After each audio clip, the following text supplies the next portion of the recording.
Welcome to Cosplay Freak. Today we'll be reviewing my custom Halo ODST Rookie costume build. This is a reimagined version of the Halo ODST Rookie armor for my son. This is not a sponsored video. I purchased the 3D printable STL files from Galactic Armory and Miserable Army for an upcoming cosplay to be featured at megaconorlando. If you enjoy my content, please feel free to hit that like button, subscribe to the channel, and leave a comment below. This is a full build video and a bit longer than some of my other reviews. So let's take a closer look at how to make the costume. You can purchase the files at Galactic Armory and Miserable Army. You can find the link to their store in the video description below.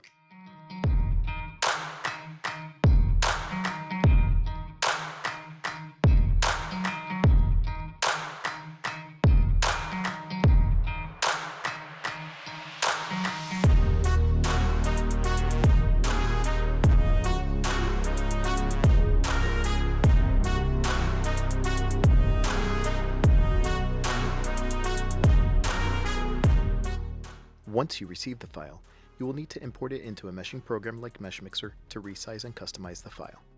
I use sizing heads from the creator Budwin that you can find on Thingiverse to help properly size the helmet. You can find the link in the video description below. Next, measure your head circumference. Once you have that, you can now choose the corresponding sizing head that best fits your measurements. Next, finish importing the head and align it to the build area. Now you can import the helmet files.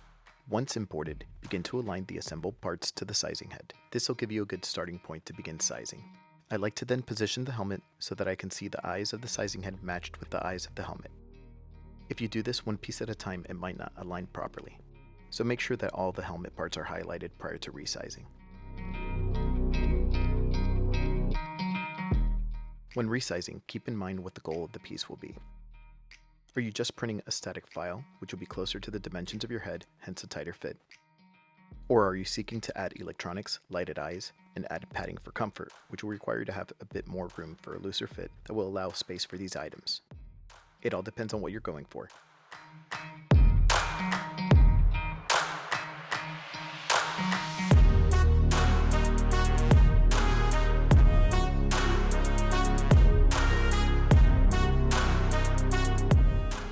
Once you have it resized to your liking, save the final files as object files. Note, rendering them can take some time. Now you are ready to import the files into your slicer. I use Creality Print to prepare and slice my files. After opening your slicer, begin to import one part at a time and arrange it on the build plate. Keep in mind openings and holes to properly orient the file.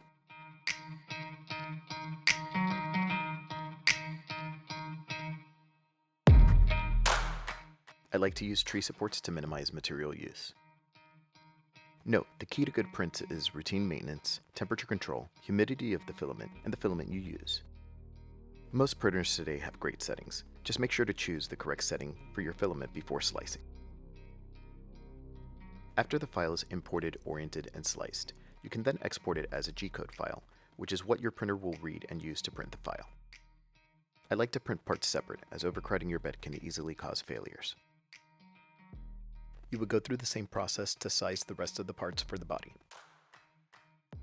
Note, it is easier to scan yourself and use that as a model to size all the parts of the costume. You can use free scanning software on your mobile, as most apps like Polycam have a free trial period that will allow you to do a full scan of your body and head so that you can use that for this project and others in the future. But if you don't want to go that route, you can also create shapes on Meshmixer to rig a model for sizing. Make sure to add room for any clothing, gloves, shoes, padding, electronics, mechanical, or rigging points.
After the file has printed, we move on to prepping the print. Now this is where you make the decision of keeping a raw file, if you printed it already in the colors you are happy with, or moving forward with further processing. If you choose to keep it as a raw file, I suggest to deburr and sand the edges. Begin to put the pieces together by affixing magnets, as well as gluing any immovable pieces in place. You can choose to add mesh eyes, or if you are fancy, add some light up eyes. Just make sure to size the helmet larger to fit the electronics. If you choose to move forward with a more detailed finish, it would require taking the arduous time of sanding. Yes, the 3D printing cosplayer's pastime. I suggest getting some good tunes before you begin the sanding process. When sanding, you can go the traditional route of dry sanding, but I would suggest trying wet sanding for larger pieces to minimize dust. Also, a mask, goggles, and a shop vac are crucial for dust mitigation and safety. Once finished sanding, you can then move to paint, which will require priming, possibly more sanding, repriming, and 2 to 3 coats of paint.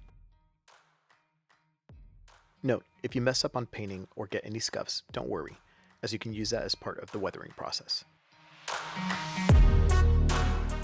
If you are permanently gluing any parts, make sure to think of paint before affixing these, as you may have to tape that up if you already glued the parts together.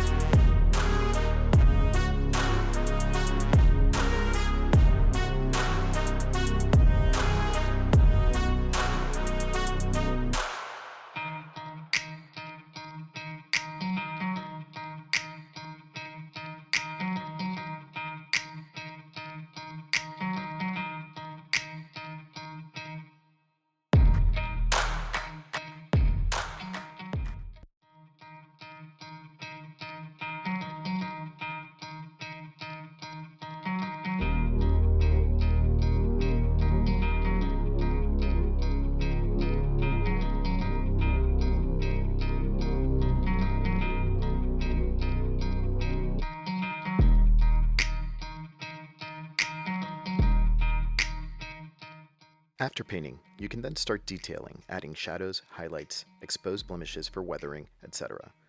I like to use a dry brush with chrome paints to get that metallic look and feel.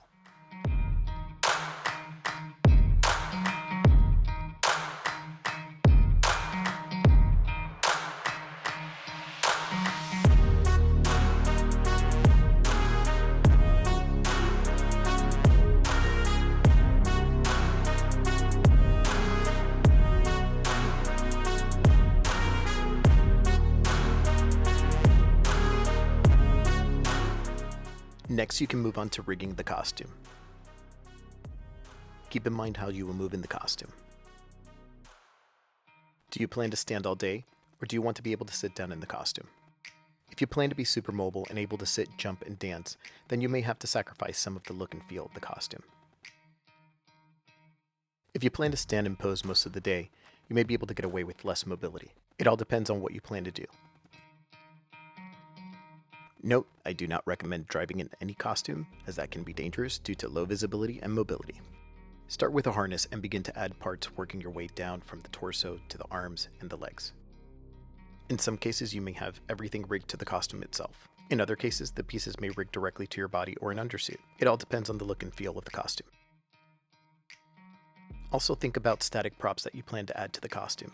CA glue is usually the go-to for this kind of stuff. Next, we can move on to putting on the costume. First, we start with the undersuit. Make sure to put on any pieces that you plan to wear under the new suit you just created. Keep in mind that you may need to put on some pieces like shoes, gloves, and hoods on after armor pieces are in place. Next, let's move on to the harness. We start with putting on the harness, making sure all the buckles and connectors are in place. Next, let's move on to the legs. We start with the thigh armor, which fit right over the pants and connects to the belt from the harness. We then add the shin pads, which also fit over the pants. We can then put on the boots, which already have the boot armor affixed to them. Remember to leave some space at the bottom of the boot so that the foot armor does not touch the floor. There should be enough room for you to move and flex your legs, as well as naturally walk in the armor. Next, let's move on to the belt. The buckle armor piece slides onto and over the belt buckle. The groin plate connects to the belt armor piece. The butt plate connects to the belt and hangs a bit low to allow room for the large knife prop.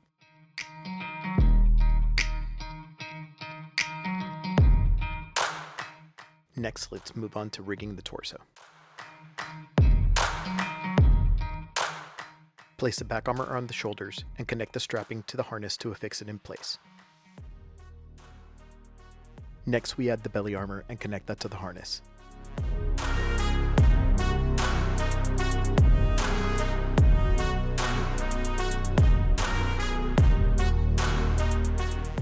Next, we add the chest armor and connect that to the harness, as well as the belly armor.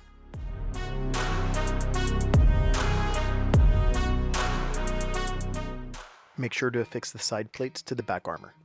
I added elastic to the side plates to allow for some mobility to the armor.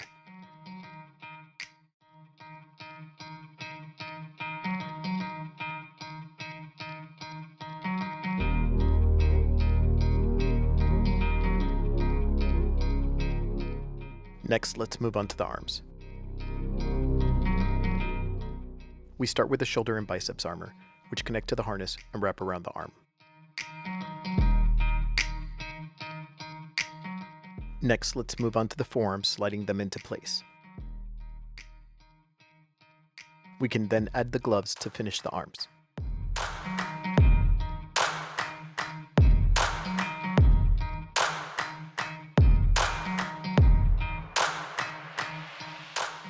Next, let's add the backpack to the back plate and connect it to the harness straps.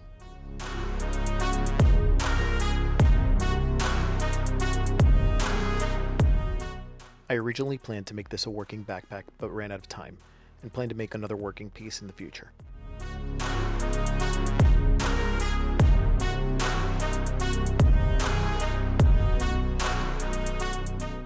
Next, let's move back to the belt and connect the hip plates. The hip plates connect and hang over the belt and the thigh armor. Note the original costume design that mirrors the game has the grenade canister props affixed to the hip plates. This will cause issues on lowering your arms, so you may want to redesign this to be set on the back of the belt in lieu of the large knife. Next, we can attach the large knife prop to the back of the belt. As you can see, you can remove the knife from the sheath and place it back to magnetically snap it in place. The small knife on the chest is also detachable and is magnetically held in the sheath.